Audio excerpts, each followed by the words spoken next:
when slavery had lost its luster, some from within their ranks pretended that they were abolishing slavery. They introduced yet another thing, the thing called colonization. They came into our continent and claimed that they had discovered us. They came, and while we were here, they discovered the Cape of Good Hope. They discovered us, they claimed. While we were here, they came and pretended to discover all lakes and all rivers. That is how they came. While we were here, they came and pretended that we had no history. But let us assess history, if only to demonstrate to ourselves that the African continent is the cradle of human civilization.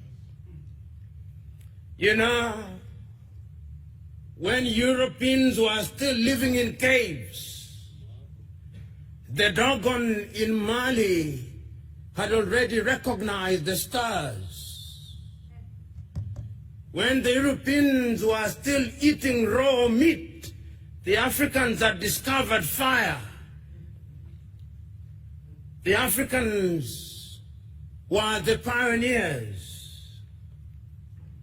And even if you look at all religions and their creation, and I'm a keen reader of the Bible, and the Bible records, and the God said, let us create man in our own image, and that he took soil and formed man out of it. The last time I checked, soil was brown or black, not white.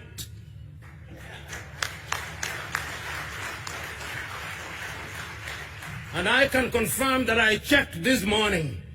The soil is still black, the soil is still brown, and if therefore anybody is created in the image of God, it is we who are of the black race. Islam also says the same thing. And you know, Africa has been abused. When you look at the maps that are drawn by European cartographers, Africa is smaller than the United States of America, and yet it is larger, almost as large as Asia. They minimize us at all times. Even the thing they call the Middle East, what is middle about it? How can it be that Israel is not part of Africa, but Madagascar is a part of Africa? When we assembled here to talk about decolonization of the mind, we must remind ourselves of our history. The pyramids were made here in Africa. It still defies architecture and engineering. It's the Africans who made them.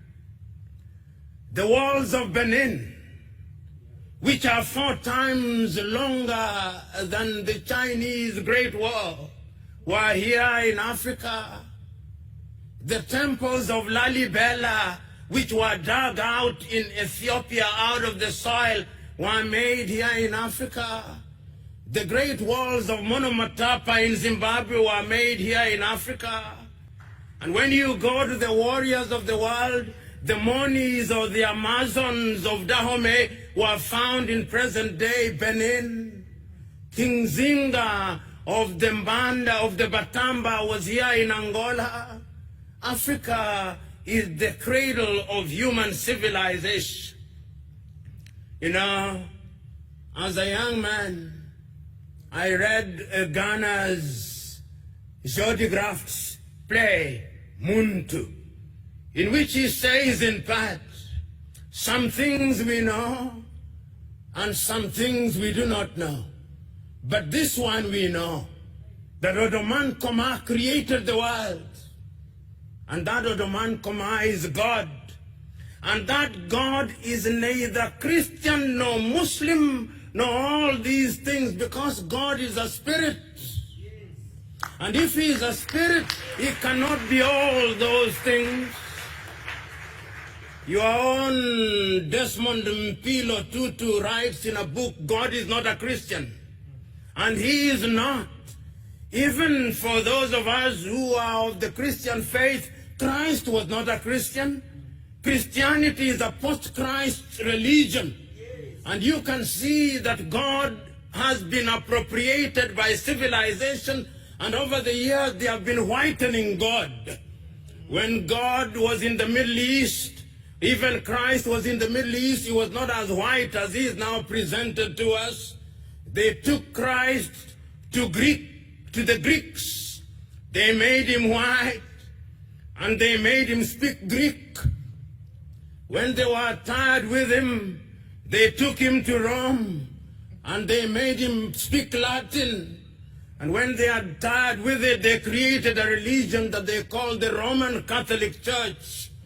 God was not a Catholic and is not a Catholic. When they were tired with him, they took him to England to allow King Henry VIII to marry, and they named the Church of England, and made the Queen and the monarch the head of that church. God is not an Anglican. And when they were tired, they took him to Scotland, and they made him a Presbyterian. And when they were tired, they made God a Methodist. And when they were tired, they took him to Germany, and they made him a Lutheran.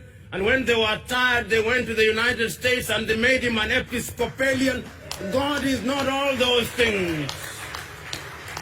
The God that I worship is worshipped in truth and in spirit.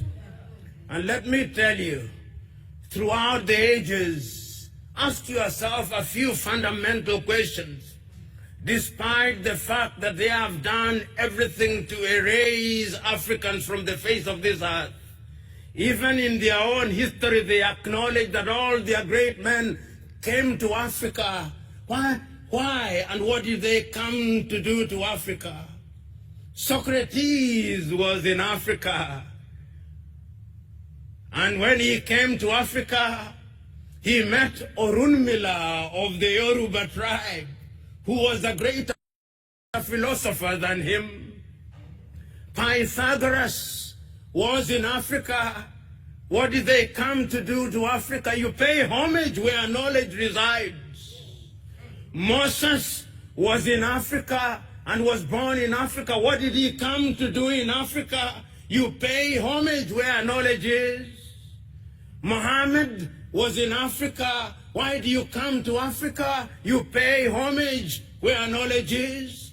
Christ or Yeshua was in Africa. Why did he come to Africa? You pay homage where knowledge is. The Lord Krishna of the Hindus was in Africa. Why did he come to Africa? He came to pay homage where knowledge is. This is the cradle of human civilization. But we have been so beaten over the years. We have been so abused over the years. They enslaved us because they feared us. They colonized us because they feared us. They now have a new project, the neo-colonial project. And I'm told that the neo-colonial project is a twin of another child called colonization. Their mother is imperialism. And imperialism never changes its character. It only changes the masks that it wears. We must be wary of it.